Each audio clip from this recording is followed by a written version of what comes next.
अब आपका इतने सालों का जो तजुर्बा है, हाँ जी सर। आपका इतने सालों का जो तजुर्बा है, उसमें से कोई नया एक्सपीरियंस आप हमारे साथ में शेयर करें हाँ जी तो सर। आपको याद आता है। हाँ जी आपको सर। याद आता है कि हाँ ये जी। एक्सपीरियंस ऐसा रहा जिसको मुझे शेयर करना चाहिए, इस पे वीडियो बनना चाहिए, कोई याद आता है? हाँ जी सर, अभी मैंने रिसेंटली एक बिजनेस रिस्क मैनेजमेंट का कोर्स पास किया था। बीआरएम था, business risk management, very recently. तो मेरे दिमाग में ही आता है कि जो भी इंश्योरेंस कम्युनिटी है उनको इसके बारे में कुछ जानकारी होना चाहिए, ताकि they will be in a position to write a very handsome business, जहाँ वो पर्टेन करता है इंडस्ट्रियलिस्ट को, बड़े बड़े लोगों को। तो एचएनआई जो है वहां पर किस तरीके से फैक्ट्री ओनर्स हैं, they can think of human insurance, किस तरीके से they can think of employer employee insurance, gratuity का इंश्योरेंस, इस तरीके का है, क्योंकि उसके 4-5 डिवीजन है बिजनेस रिस्क वाले के लिए, which covers all these things. उससे टैक्सेशन का बेनिफिट उनको बताना पड़ेगा इंडस्ट्रियलिस्ट को, जिनकी फैक्ट्रियां हैं, कि in what way they are getting benefit under section 37(1). तो वो भी जब देखेंगे तो बहुत काम आएगा। Gratuity, being a gratuity consultant, I am again already joined with PNGS department, pension and group superannuation department.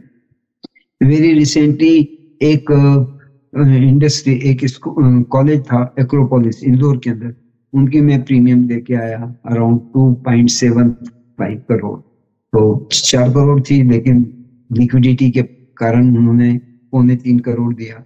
उसमें मेरे को क्या मिलता है नहीं मिलता, आई एम लीस्ट बॉदर। लेकिन उसमें सबसे बड़ी इंपॉर्टेंट चीज है, उदाहरण के लिए एक आदमी 30 साल में नौकरी वहां ज्वाइन करता है, 5 साल सर्विस करता है और 60 साल रिटायरमेंट। 5 साल के बाद में unfortunately he is no more.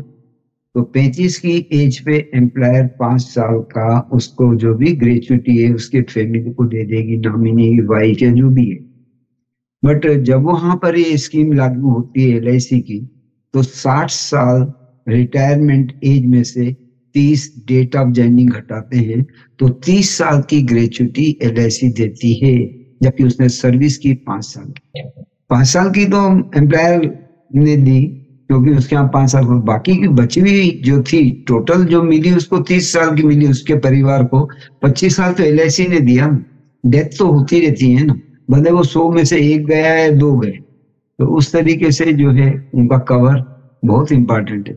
Gratuity के कारण आज एलआईसी के अंदर जो प्रीमियम आ रहा है उसका इतना बड़ा लायन शेयर है कि बाकी की प्रीमियम को वो बिठा देता है। एलआईसी की जो पोजीशन फाइनेंशियली प्रीमियम की है, that is only because of gratuity business, PNGS department का कलेक्शन। तो थोड़ा सा इस फिर से और तरीके से। समझाएंगे? ग्रेचुटी पॉलिसी को आप समझा रहे हैं वलेचा जी? हाँ जी। ग्रेचुटी पॉलिसी को आप समझा रहे हैं, थोड़ा सा फिर से समझाएंगे कैसे 5 साल काम किया और 30 साल का ग्रेचुटी मिला, कैसे मिला? ग्रेचुटी सर क्या है कि रिटायरमेंट जो है, लास्ट सैलरी ड्रान का एवरी ईयर का जो है, लास्ट ईयर का वो 15/26 into the last salary number of year से मल्टीप्लाई करते हो वो बैठती। अब इस आदमी ने तो 5 साल नौकरी करी और परमात्मा को प्यारा हो गया, पर एलआईसी ने तो ये मानते हुए कि वो अगर रहता तो 60 साल तक काम करता, 60 साल तक काम करता, 30 की एज पे ज्वाइन करना तो उसको 30 साल की मिलती। तो जिस ऑर्गेनाइजेशन में ये स्कीम लागू हुई, हम लोग करते हैं, वहां के बेनिफिट तो है ना एम्प्लॉइज को, वो बहुत जरूरी है, बहुत ही जरूरी है।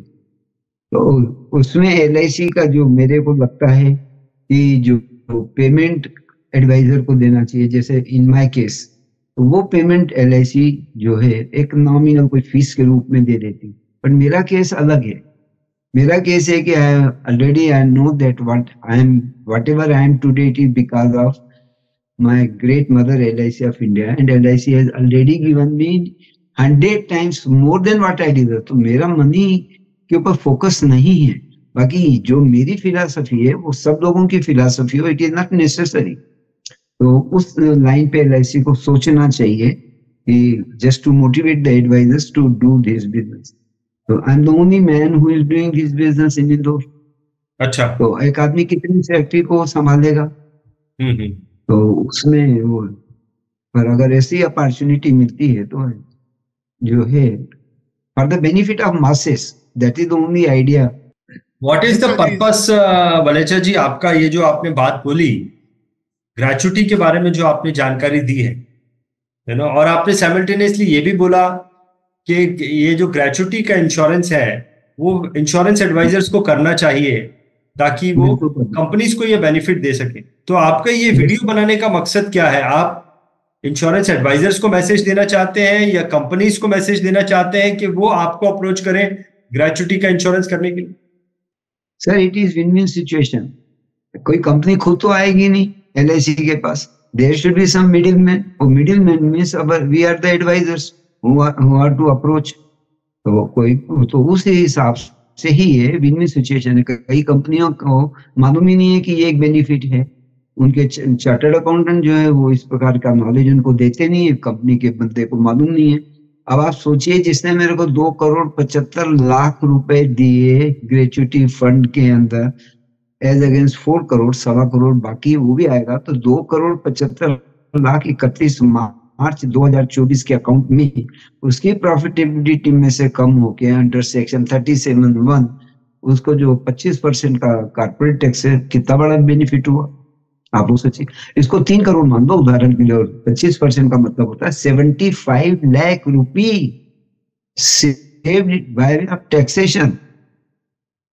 तो वो हर आदमी को हर नॉलेज तो नहीं होता ना। मेरा मोटो तो एक कि maximum number of people should be covered. कहीं कोई हादसा होता है, उसकी फैमिली सफर न करे फाइनेंशियली। नहीं सिर्फ कंपनीज के लिए बल्कि इंश्योरेंस एडवाइजर्स के लिए भी, कि उनके पास इतनी बड़ी अपॉर्चुनिटी है कि वो कंपनीज को ये बेनिफिट दे सकते हैं। उसके साथ में क्या होता है, जब आपका आना जाना रहता है एक सिटी में, वो केस कंप्लीट नहीं होता, उसमें 2 चक्कर 3-4 बार जाना पड़ता है, समझाना पड़ता है, और फाइनलाइज तब होता है।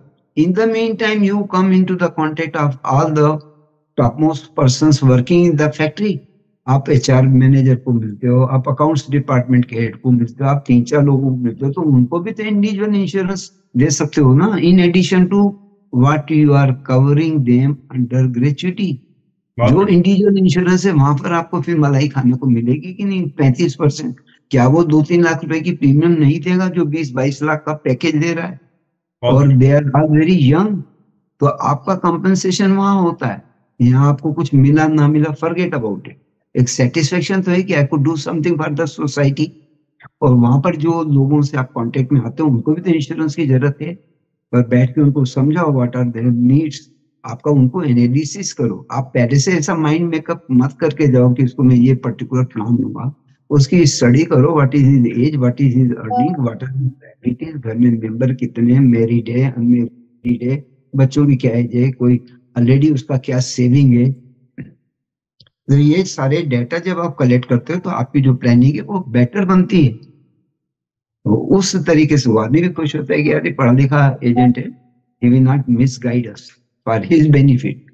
और ये जब उसको दिमाग में इस तरीके का एक आइडिया आ जाता है about the reputation of that agent concern कि इज ए प्रोफेशनल, फिर आपका क्लोजिंग फास्ट होगा। बहुत बढ़िया, बहुत बढ़िया, फैंटास्टिक वलेचा जी। बहुत ही इंपॉर्टेंट इन्फॉर्मेशन आपने इस वीडियो के द्वारा दी है इंश्योरेंस एडवाइजर्स के लिए और कंपनीज के लिए भी, ग्रेचुटी से रिलेटेड। बहुत बहुत धन्यवाद, बहुत बहुत धन्यवाद। Thank you sir.